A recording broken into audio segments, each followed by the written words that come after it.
ద్వారా కానీ వ్యక్తిగతంగా ద్వారా కానీ వచ్చి గ్రామ సమస్యలను పరిష్కారం కోసం తిరుగుతున్నటువంటి మన గ్రామ సర్పంచ్ స్వామి శ్రీ మాధవ్ గారికి, అదేవిధంగా గ్రామ ఉత్సవ కార్యకర్త నాయకులైనటువంటి సాజీ గారికి, చింతల్వార్ గారికి, ఎంపీటీసీ సోదరులు సాయిల్ గారికి, సునీల్ గారికి, సంభాజీ పటేల్ గారికి, గంగాధర్ గారికి, ఈ కార్యక్రమంలో పాల్గొంటున్నటువంటి జిల్లా పరిషత్ కోఆప్షన్ సభ్యులైనటువంటి సిరాజ్ గారికి, మండల పరిషత్ వైస్ ప్రెసిడెంట్ సోదరులు గంగాధర్ గారికి, అదేవిధంగా మార్కెట్ కమిటీ అధ్యక్షుడైనటువంటి హమీద్ గారికి, రైతు సమన్వయ సమితి మండల అధ్యక్షుడైనటువంటి కిషోర్ బాబు గారికి, దిలీప్ గారికి, ఈ కార్యక్రమంలో ఎన్నికల బాధ్యతను స్వీకరించి ఇదివరకు మార్కెట్ కమిటీగా పనిచేసినటువంటి సోదరులు గంగాధర్ గారికి, అంగరిగా సర్పంచ్ విజయ్ పటేల్ గారికి, పోతంగల్ ఎంపీటీసీ వీరేశం గారికి, అదేవిధంగా mandal vice president market committee vice president Ramareddy గారికి, సాంబశివరావు గారికి,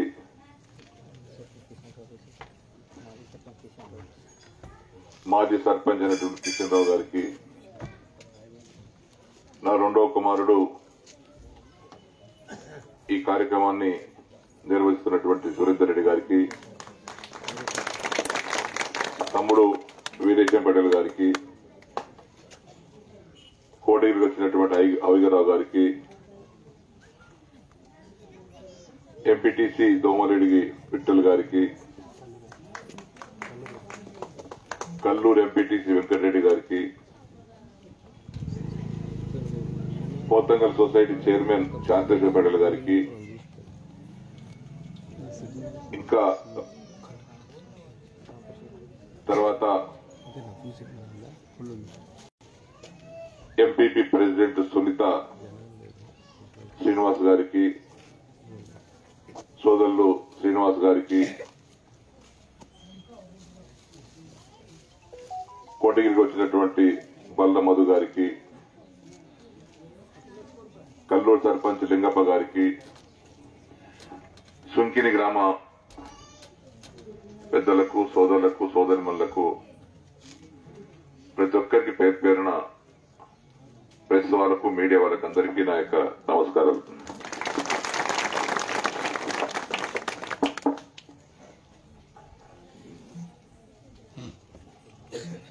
ఎన్నికలు వస్తుంటాయి 5 ఏళ్లకోసారి.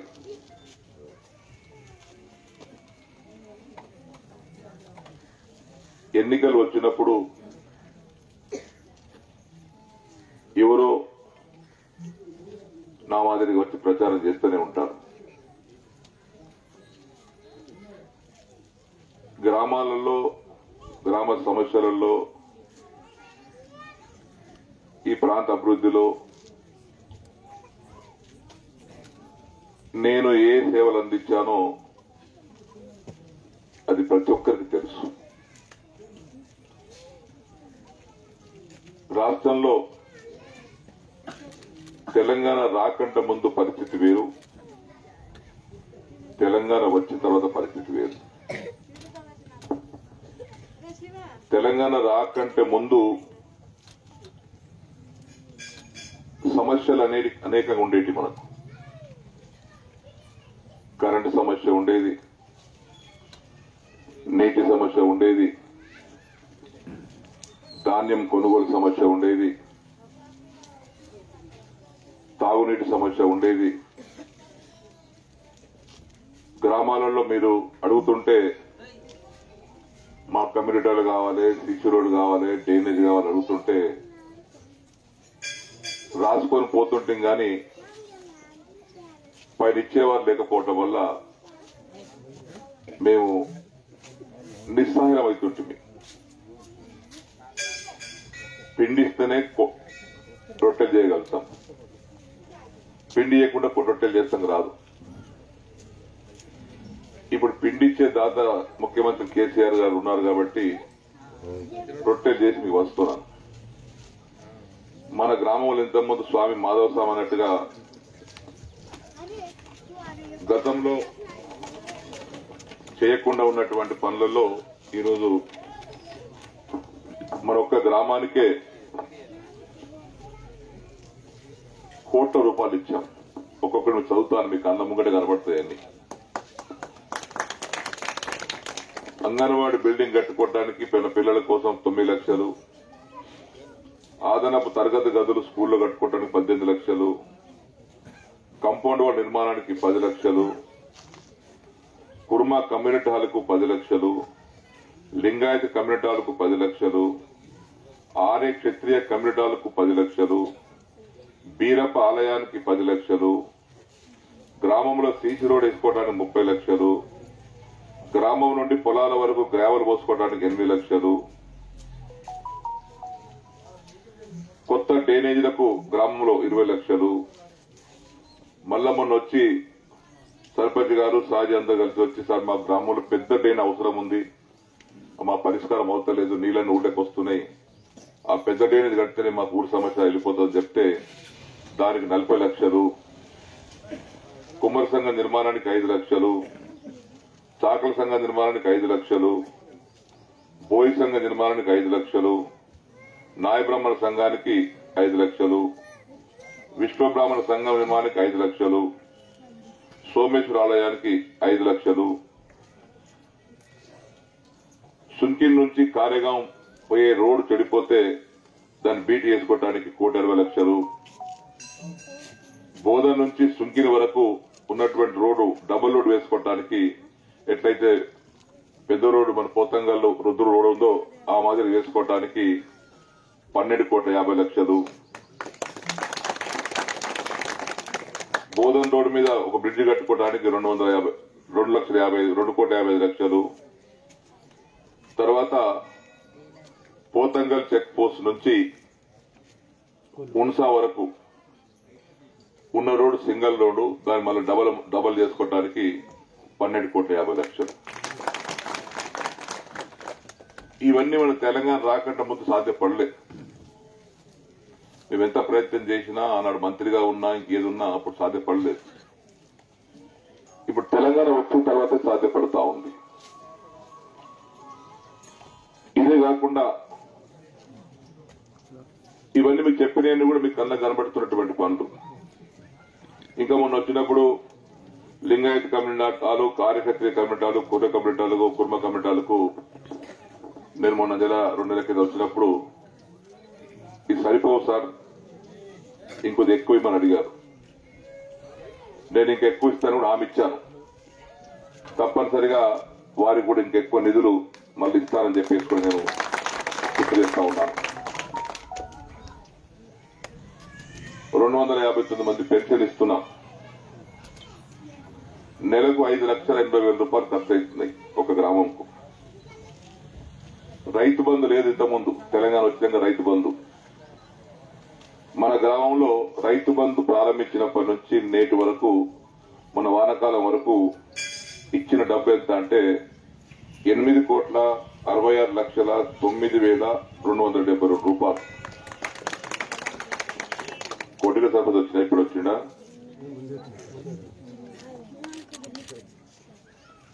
8,66,09,272 రూపాయలు ఈ తెలంగాణ వచ్చిన తర్వాత ఇస్తున్నాం. ఇది దురదృష్టంతో చనిపోయినటువంటి రైతు కుటుంబానికి ఆదుకోవటానికి మన దగ్గర 18 మంది చనిపోతే 90 లక్షల రూపాయలు వచ్చినాయి. చనిపోయిన కుటుంబానికి వారం రోజుల్లో పట్ట.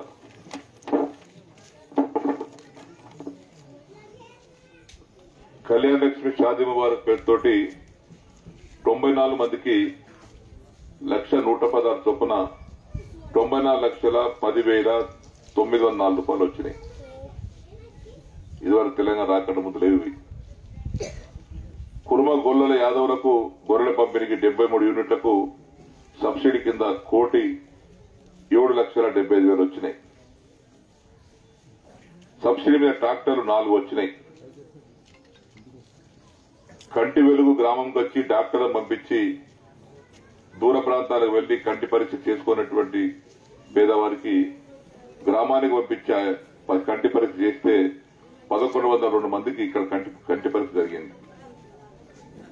అందులోంచి 319 మందికి అద్దాలు పంపిణీ జరిగినాయి. సీఎం రిలీఫ్ ఫండ్ కింద జ్వరం వచ్చిన వాళ్లకు, నొప్పి వచ్చిన వాళ్లకు 15 మందికి 9,28,500 రూపాయలు వచ్చినాయి. దానికి తోడుగా 90 డబుల్ బెడ్రూమ్లు వచ్చినాయి. 4,53,60,000 రూపాయలు. ఇవన్నీ తెలంగాణ వచ్చిన తర్వాత సాధ్యపడ్డాయి. ఈరోజు తెలంగాణ రావటం, ఈ పనులు మనం తెచ్చుకోవడం, ఇంకా అవసరం మేరకు ఇంకా అవసరం అనుకుంటే ఇంకా తెచ్చుకుంటాం. మన రాష్ట్రం, మన తెలంగాణ, మన పైసలు అవసరం కొద్ది వాడుకుంటాం. ఈరోజు మనకు ముందున్నటువంటిది రైతులకు సంబంధించినటువంటి సమస్యలలో ప్రధానంగా కరెంటు కావాలి, నిజాం సాగర్ నీళ్లు కావాలి. నిజాం సాగర్ నీళ్ల విషయంలో మన ఆయకట్టు, నిజాం సాగర్ ఆయకట్టు దూరం ఉన్నప్పటికీ 1,00,000 ఎకరాలు ఉంది. నిజాం సాగర్ ఆయకట్టు 1,00,000 ఎకరాలకు 2 పంటలు పండియడానికి బ్రహ్మాండంగా నీళ్ళు ఇస్తా ఉన్నాం. ఎవరైనా ఇంకా 3వ పంట పండిస్తుంటే కూడా ఇష్టం తయారున్నాం. ఆ విధంగా నీళ్లున్నాయి. ఎందుకున్నాయంటే కాళేశ్వరం నీళ్లను నడుస్తున్నాయి. గోదావరి నీళ్లు తీసుకొని నిజాం సాగర్ పడుతున్నాయి. ఇప్పుడు కొండపోచం సాగర్ ప్రాజెక్టు ద్వారా అట్లా నీళ్లు కూడా పుష్కలంగా ఉన్నాయి. కరోనా అప్పుడు వడ్డు కొంటలు లేదని బాధపడ్డాం. కానీ ముఖ్యమంత్రి గారి యొక్క ధైర్యంతో ఏదైనా సరేగా రైతు నష్టపోవద్దు, కరోనా ఏమున్నా రైతును ఆదుకోవాలని చెప్పేసి ఆ టైంలో కూడా రెండు పంటలకు బరాబర్ కాంటాలు పెట్టుకున్నాం, రైతును ఆదుకున్నాం. వారం రోజుల్లోనే పైసలు వాళ్ళ ఖాతాలు వేపించాం. ఇవన్నీ మనకు కళ్ళ ముందు కనబడతా ఉన్నాయి. అదేవిధంగా రాష్ట్రంలో పేదవారు చాలా మంది ఉంటారు. అది కొత్త పథకం. ఇవన్నేమో ఇప్పుడు అమలవుతున్నట్టు పథకాలు. కేసీఆర్ కిట్ అని 72 మందికి ఇచ్చాం. సర్కారు దవాఖానలో డెలివరీ అయినటువంటి వారికి ఒక బ్యాగులో సామాన్ పెట్టి, చీరలు బట్టలు పెట్టి 72 మందికి ఇచ్చాం. కడుపుతో ఉన్నటువంటి ఆడబిడ్డకు పండంటి బిడ్డ పుట్టాలని బలంతో పౌష్టికాహారంతో కూడుకున్నటువంటి న్యూట్రిషన్ కిట్ ఇచ్చాం మన ఊళ్ళో 10 మందికి. అందులో హార్లిక్స్ పౌడరు, 1 కిలో ఖర్జూర పండు, 1 బాటల్ నెయ్యి, 1 కప్పు పల్లితో తయారు చేసినటువంటి బెల్లం పట్టీలు, ఇవన్నీ కూడా ఇస్తున్నాం. మన దగ్గర 10 మంది తెచ్చుకున్నారు మన ఊరి నుంచి. వాళ్ళు ఇచ్చిపోయారు, అధికారులు ఇచ్చిపోయారు. ఇది కాకుండా మళ్ళా కొత్త పథకాలు, ఇవేమో అమలవుతున్న పథకాలు.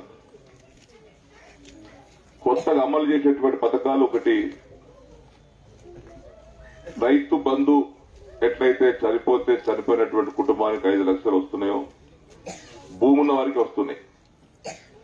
భూమిలో నిరుపేదలు వస్తలేవు. ఆ భూమిలో నిరుపేదకు కూడా, కూలీ చేసుకునే వారికి, భూమిలో నిరుపేదకు కూడా రైతు బీమా ఎట్లయితే 5 లక్షలు వస్తుందో భూమి ఉన్న వారికి, భూమి లేనటువంటి నిరుపేదకు కూడా, కూలీ చేసుకునే వారికి కూడా 5 లక్షల రూపాయలు బీమా పైసలు వస్తాయని చెప్పి మనం చేస్తా ఉన్నాం. వారం రోజుల్లోనే.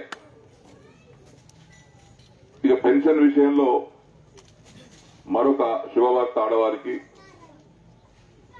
18 ఏళ్లు దాటినటువంటి ఆడబిడ్డలు, తెల్ల కార్డు ఉన్నటువంటి కుటుంబానికి ఇప్పుడేమో వితంతు పెన్షను, బీడీ వర్కర్స్ పెన్షను, ఒంటరి మహిళ పెన్షన్ ఇస్తున్నాం.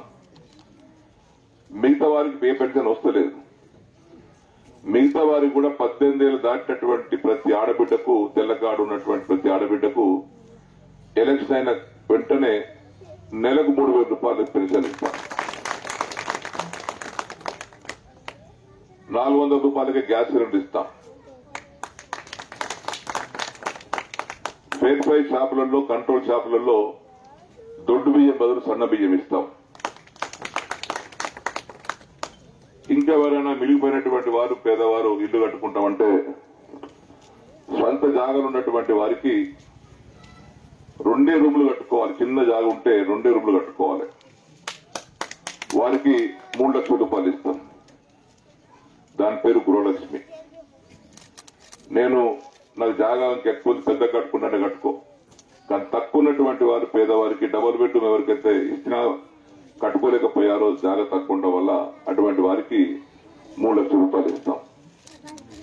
ఇంకా ఎవరైనా గ్రామంలో జాగా లేకుండా ఇల్లు ఇస్తున్నప్పటికీ కూడా కట్టుకోలేనటువంటి వ్యక్తులకు ప్రభుత్వమే జాగా కొని జాగా ఇస్తాం, జాగా మీద ఇల్లు కూడా ఇస్తాం.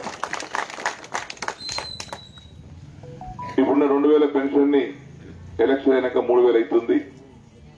సంవత్సరానికి 500 పెంచితే చివరి నాటికి 5,000 అవుతాయి. వికలాంగుల పెన్షన్ 4,000 వస్తుంది, 5,000 అవుతాయి. మళ్ళా 5 ఏళ్లలో 250 చొప్పున 6,000 అవుతాయి. రైతు బంధు 10,000 ఇస్తున్నాం. ఎలక్షన్ అయిన తర్వాత ఎకరానికి 12,000 ఇస్తాం. తర్వాత ఎకరానికి 12,000 చొప్పున సంవత్సరానికి 1000 పెన్షన్ 16,000 అవుతాయి. ఇవన్నీ కొత్తగా అమలు చేయబోతున్నట్టు పథకాలు. ఇక మన కర్ణాటకలో కూడా అమలు చేయాలంటే దమ్ము కావాలి, పరిపాలన దక్షత రావాలి, శక్తి రావాలి. పూర్తిగా ప్రకటించి చేతి దొరుకుకోవడం కాదు. ఇప్పుడు కర్ణాటకలో ఇక్కడ మన తెలంగాణలోనే మన 6 గ్యారంటీ అని తెలంగాణ కాంగ్రెస్ పార్టీ నాయకులు ప్రకటించారు. 6 గ్యారంటీ లెటర్. మరి కర్ణాటకలో ప్రకటించినటువంటి గ్యారంటీ ఏమైందో ఒకసారి మీరు వింటే అర్థమవుతుంది. 5 ప్రకటించారు మొన్న కాంగ్రెస్ ప్రభుత్వం కర్ణాటక రావడానికి కోసం. ప్రతి ఇంటి పెద్దకు, మహిళకు 2,000 పెన్షన్ ఉన్నారు. 6 మాసాలైంది, 1 నెల ఇచ్చారు. ఇప్పుడు బంద్. 200 యూనిట్ల వరకు కరెంటు ఫ్రీ అన్నారు, లేదు, దాన్ని మెలకబెట్టారు. కొంతమందికి ఇచ్చి బంద్ చేశారు. డిగ్రీ పాస్ అయిన యువతకు 3,000 రూపాయలు వృత్తి అన్నారు. ఇంకా ఎక్కువైనా ఉన్నారు. అట్లా ఇయ్యము, నోటిఫికేషన్ వస్తే ఉద్యోగాలు ఇస్తుంది తప్ప ఇది ఇస్తాక రాదని మెలకబెట్టారు. ప్రతి వ్యక్తికి 10 కిలో బియ్యం, ఉచిత బియ్యం అన్నారు. బియ్యమే లేవాల కర్ణాటకలో పంచడం కోసం చేతులు ఎత్తేసారు. ఆర్టీసీ బస్సులలో మహిళలకు ఫ్రీగా బస్సు ప్రయాణం అన్నారు. ఆ ఫ్రీగా బస్సు ప్రయాణం కోసం 1 నెల నడిచిందట. ఈ బస్సులలో డీజిల్ పోస్తే పైసలు లేకపోతే బస్సులే బంద్ అయిపోయాయి. ఇది పరిస్థితి. కాంగ్రెస్ పార్టీ వాళ్ళు అధికారం రావడానికి కర్ణాటకలో ఇచ్చినటువంటి హామీల యొక్క పరిస్థితి. ఇక్కడ కూడా మోచేతి బెల్లం పెట్టి అది చేస్తాం, ఇది చేస్తామని బాగా చెప్తున్నారు. సరే, ఎవరేం చేస్తారన్న సంగతి మీకు తెలుసు. మీకేం అనుభవం లేదు కాదు, అందరికీ అనుభవం ఉంది. తెలంగాణ ప్రభుత్వం వచ్చిన తర్వాత చేసే కార్యక్రమాలు మన కళ్ళ కనబడతా ఉన్నాయి. రేపు వచ్చే ఎలక్షన్ లో కూడా ఇచ్చినటువంటి హామీలు కూడా, ఇది మీ ఇంటింటి పంచమన్నాం, ప్రతి ఇంటికి పాంప్లెట్ పంచమన్నాం. మీరు చదువుకోండి. 100కి 100 దీన్ని అమలు చేస్తామని చెప్పేసి మీకు అందరికి హామీ ఇస్తా ఉన్నాం. కాబట్టి మన నియోజకవర్గంలో సంవత్సరానికి నేను రైతులకు కూడా విజ్ఞప్తి చేస్తూనే వస్తున్నాను. సరే, మీ లిఫ్ట్ ఏమో మీరు వాడుకుంటలేరు. అనేక సార్లు ట్రాన్స్ఫార్మర్ దొంగతనం అయిపోయినాయి. ఇక నాకే అడిగి అడిగి యాసకు వచ్చిపోయింది. దాని మీద శ్రద్ధ వహిస్తలేరు. దాని శ్రద్ధ వహిస్తే మీకు మీ పంటనేమో మీకు ఇంకో అలవాటు అయిపోయింది. ఈ మాగాని పంట నీళ్ళతో పంట వేసుకోవడానికి వెనక ముందు అవుతారు. ఇక శనిగేస్తారు, యాసంగి సరిగ్గా మొలుస్తుంది, సరిగ్గా కాంటా పెట్టుకుంటే పైలు తీసుకుంటున్నాం.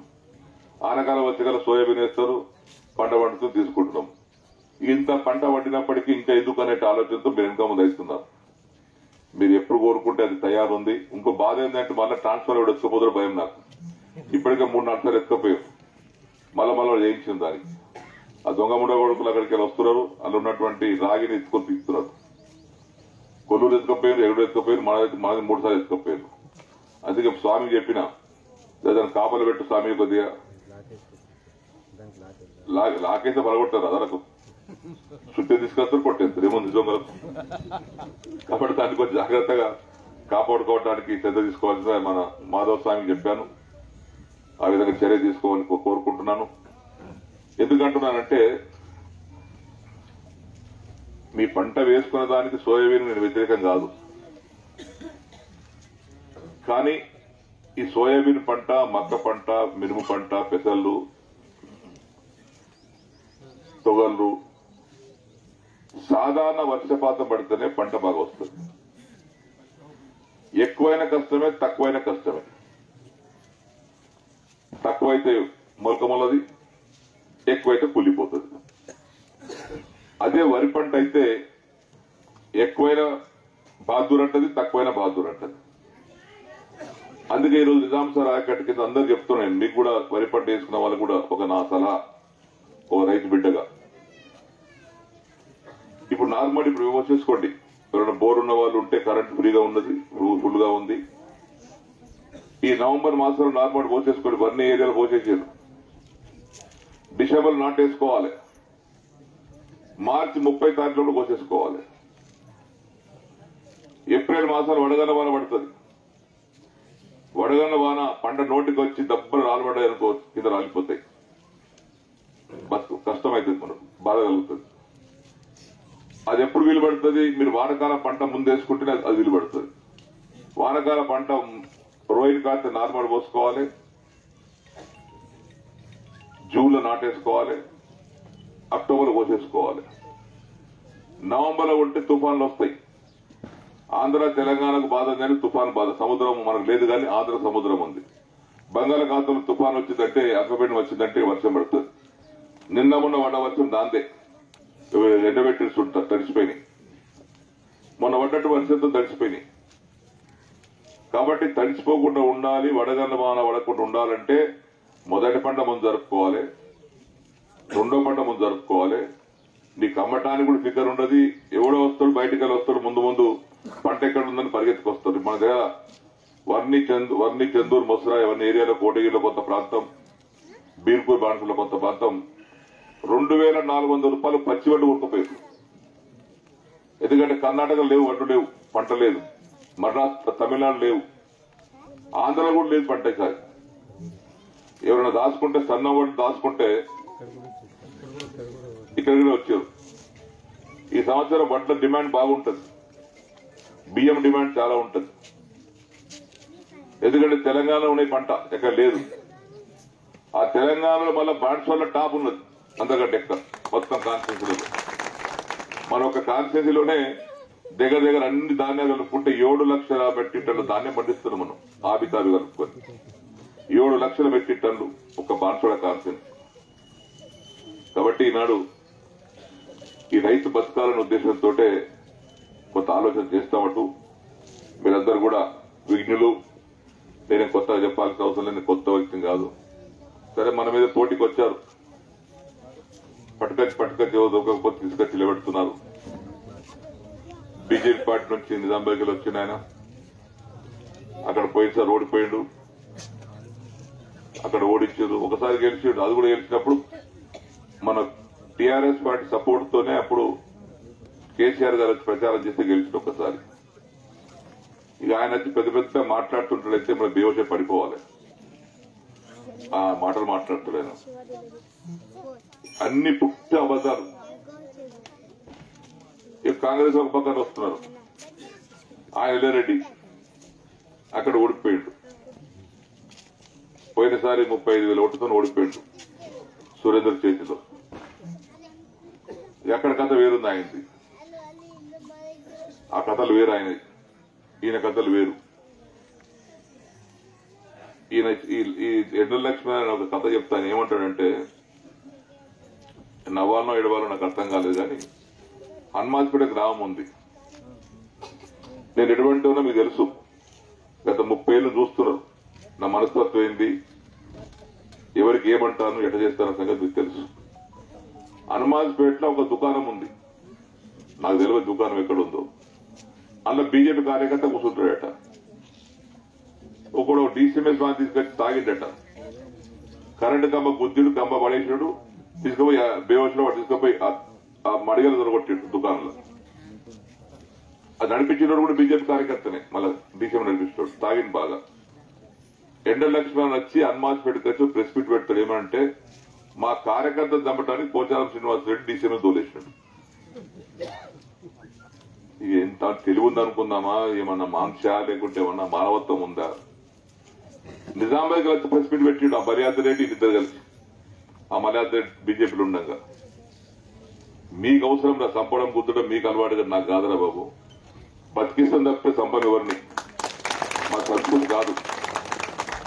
శత్రుకైన ఆపదస్థ కాపాడుకునే తత్వం మాది. ఇక్కడే పుట్టాం, ఈయనే పెరుగుతున్నాం.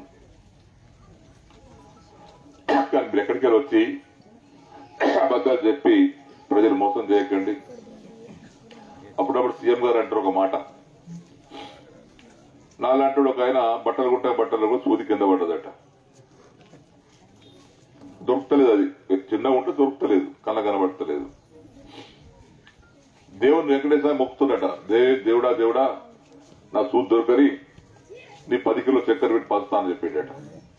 10 కిలో చక్కెర కొని పంచుతానట. ఈ తెగలు భార్య ఉరికొచ్చింది, నువ్వు ఏం మొక్కుతున్నావు, ఏం సంగతి అంటే, లేక ఇట్లా నా సూది పోయింది మొక్కుతున్నాను. ఏం మాస్తావు అంటే 10 కిలో చక్కెర వచ్చి, 10 పైసల సూది కోసం 10 కిలో చక్కెర మాస్తావా? ఇది ఎక్కడ కథ అంటే, సూదే దొరకని మనం పంచనామా చూద్దాం అన్నట్టుంది కాంగ్రెస్ పార్టీ హామీలు. మోచేది బెల్లం పెట్టడం, మోసం చేయడం, ఓటేసుకోవడం. ఈ రేవంత్ రెడ్డి అట టికెట్ నమ్ముకునేటువంటి దొంగ. ఇంకా గాంధీ భవన్ కనబడుతున్న రోజు పోస్టర్స్ బ్యానర్స్ నడుస్తూనే దంగా నడుస్తా ఉంది. నిన్న కామెడీకి వస్తే అందరూ లేచి వెళ్ళిపోయారు ఆయన మాట వినకుండా. ఆయన మాట్లాడుతుంటే అందరూ వెళ్ళిపోయి గుర్తులు కారైపోయినాయి. నువ్వు ఏం చేయగలుగుతావు? కేసీఆర్ కు ముఖాబులో నువ్వు ఉన్నావా? కేసీఆర్ అంత తెలివి, పరిపాలనా దక్షత మీకుందా? సంవత్సరం ముఖ్యమంత్రి అవుతారు మీరు, రాష్ట్రాన్ని పరిపాలిస్తారా, ముఖ్యమంత్రి మార్చుకుంటారా? నెలకో ముఖ్యమంత్రి, 6 నెలకో ముఖ్యమంత్రి, ఇదే పని అది. ఇక బీజేపీల కథ, వాళ్ళకి ప్రజలకు ఏం చేస్తారో చెప్పరు. ఇప్పుడు నేను ఇన్ని చెప్పిన, మన రాష్ట్రంలో తెలంగాణ ప్రభుత్వం వచ్చింది, ఇంకా చాలా ఉన్నాయి. ఇంకా 1 కాదు 2 కాదు 100 ఉన్నాయి. మన తెలంగాణ ప్రభుత్వం వచ్చిన తర్వాత ప్రజలకు, రైతులు చేసినటువంటి కార్యక్రమాలు ఒక 100 ఉన్నాయి. మాధవ్ చెప్పమంటే 100 చెప్తాడు. నువ్వు కూడా అప్పుడే ప్రభుత్వం వచ్చింది కేంద్రంలో, బీజేపీ ప్రభుత్వం 10 ఏళ్ళు అయింది. నువ్వు చెప్పు ఒక స్కీమ్ ఏం చేసినావు? అదానికి జేబు నింపడానికి కోసం మొత్తం ప్రైవేటైజ్ చేసినావు. Railway privatisation, airport privatisation, industry privatisation, Singareni privatisation. ఒక్కటి చెప్పు, బీజేపీ కార్యకర్తలు మీ ప్రభుత్వం కేంద్రంలో ఉంది కదా, మేము చెప్పినటువంటి పద్ధతి ఒక్కటి చెప్పండి, మీరు ఏం చేశారు ప్రజల కోసం? ఒక్కటి చెప్పండి దమ్ముంటే. లేదు, చెప్పడానికి ఏం లేదు అక్కడ. ఈ రోజు మనం ఎన్ని చెప్పడానికి మనకున్న అవకాశాలు ఉన్నాయి. ఈ ఎన్నికల్లో 30 తారీఖు ఎన్నికల్లో మీరందరూ కారు గుర్తుపైన ఓటేసి ఎప్పటిలాగానే మమ్మల్ని దీవించవలసిందిగా సుంకిన కోరుకుంటూ,